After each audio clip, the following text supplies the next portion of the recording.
Telangana news में आइए आज देखते हैं सबसे बड़ी खबर, जिसमें एक डॉक्टर ने दावा किया है कि रेमडेसिविर जान बचाने के लिए काम नहीं आती।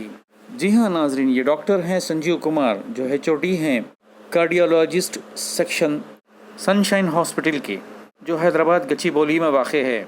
इन्होंने एक बड़ा खुलासा किया है कि रेमडेसिविर इंसानी जान बचाने के काबिल नहीं, और ये दावा किया है कि सिर्फ 10 रुपये का एक इंजेक्शन स्टेरॉइड्स का, जो बाज़ार में डेक्सामेथासोन के नाम से बिकता है, कोविड-19 के पेशेंट की जान बचा सकता है। आज की तारीख में रेमडेसिविर इंजेक्शन के बारे में चल रहा है, ब्लैक भी हो रही है, शॉर्टेज भी हो गई है, पर आज तक के साइंस के किसी भी स्टडी के अंदर रेमडेसिविर से जान बचते नहीं देखा गया। फिर ये क्यों बिक रही है और क्यों दी जा रही है और क्यों अप्रूव हुई है FDA के थ्रू? क्योंकि हमारे पास स्टार्टिंग में इसके अलावा ज्यादा कोई दवाई नहीं थी।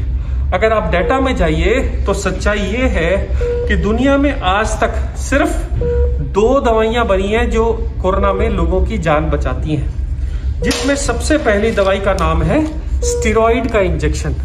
ये स्टेरॉइड का इंजेक्शन जिसकी स्टडी UK में हुई थी, इसको कहते हैं डेक्सामेथासोन।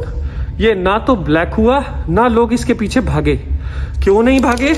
क्योंकि अगर आप इसकी MRP देखिए, ये 10 रुपए है। डेक्सामेथासोन के ऊपर UK ने स्टडी निकाली है और पूरे वर्ल्ड में ये स्टेरॉइड दिया जाता है।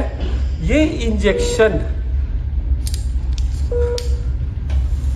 रेमडेसिविर से ज्यादा जान बचा रहा है, और ये मैं ऑन रिकॉर्ड बोल रहा हूं। रेमडेसिविर से ज्यादा इफेक्टिव ये इंजेक्शन है, पर ये सब मेडिकल गाइडेंस के अंडर ही दिया जाता है। इसलिए रेमडेसिविर के पीछे भागना छोड़िए, जो अवेलेबल है, जिससे हम अपने लोगों की जान बचा सकते हैं, जो हमारे पास इंडिया में सस्ता अवेलेबल है, आप उसके साथ जाइए।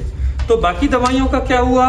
बाकी दवाइयां जो हाइड्रोक्सीक्लोरोक्विन, जो आइवरमेक्टिन बोल के दवाइयां आई थी, वो सारी दवाइयां फेल हो गई ट्रायल्स के अंदर, और उनको अब कोई यूज नहीं कर रहा है।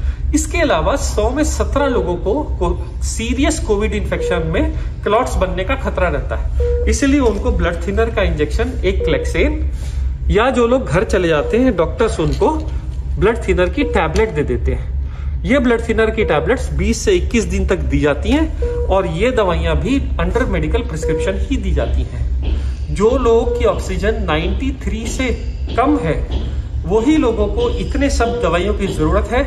जो लोग नॉर्मल है, वो लोग नॉर्मल खाना या सिम्टोमेटिक ट्रीटमेंट से ही ठीक हो जा रहे हैं। स्टेरॉइड की जरूरत सिर्फ 2nd वीक में पड़ रही है।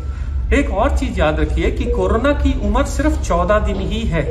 अगर आप 14 दिन जी गए तो आप कोरोना से जीत गए। अमूमन आदमी की उम्र 50-60 साल होती है। कोई रीजन नहीं है कि हम कोरोना से हार जाएं। अगर हम हाथ जोड़ ले, एक दूसरे की मदद करें, चीजें ब्लैक ना होने दें, और जो अवेलेबल संसाधन है आज हमारे पास, उसको यूज करें, तो हम सब ज्यादा से ज्यादा लोगों की जान बचा पाएंगे। मैं संजीव कुमार, सनशाइन हॉस्पिटल हैदराबाद से बोल रहा हूँ।